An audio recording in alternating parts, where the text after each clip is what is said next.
আমি চলে এসেছি হরকলির হাট রংপুর। তো এটা হচ্ছে গ্রামের একবার প্রত্যন্ত অঞ্চলের একটি হাট। আমরা আজকে দেখাবো যে হাটের মধ্যে কি কি পাওয়া যায়, স্পেশাল যদি কিছু পাওয়া যায় এটা আপনাদেরকে দেখানোর চেষ্টা করব, আর পুরো হাটটা ঘুরে দেখবো। আসলে এরকম হাট এখনকার সময়ে খুব একটা দেখা যায় না। তো চলুন।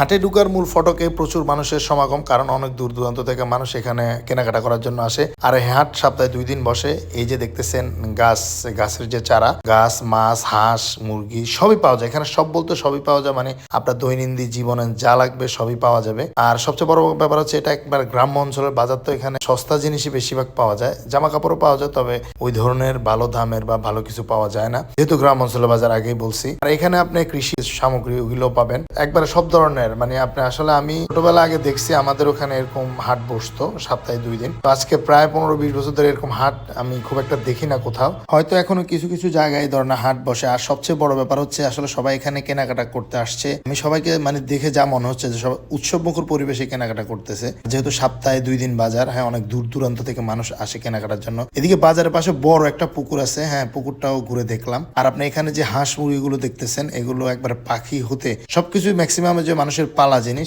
আবার ফার্মেরও আছে, আবার চাষেরও আছে, বিভিন্ন জিনিস মানে সব ধরনের জিনিস আছে। আবার খাবার ব্যবস্থাও আছে, বিভিন্ন ফিটা বা জিলাপি আরো অনেক কিছুই আছে। আসলে পুরো বাজারটা আমি ঘুরে আমার কাছে খুবই ভালো লাগছে। আপনি আপনার মানে দৈনন্দিন জীবনে যত কিছু লাগে এখানে এসে কেনাকাটা করতে পারবেন। আর এখানে সকল পেশার মানুষ কেনাকাটা করতে আসে। আসলে দিন দিন এই ধরনের বাজার ব্যবস্থা আস্তে আস্তে উঠে যেতেছে। এটা হয়তো আমাদের কারণেই। কার কার এলাকায় এরকম সাপ্তাহিক বাজার বসে, এরকম সুন্দর গ্রাম্য পর্যায়ে বাজার বসে, একটু কমেন্টে জানাবেন।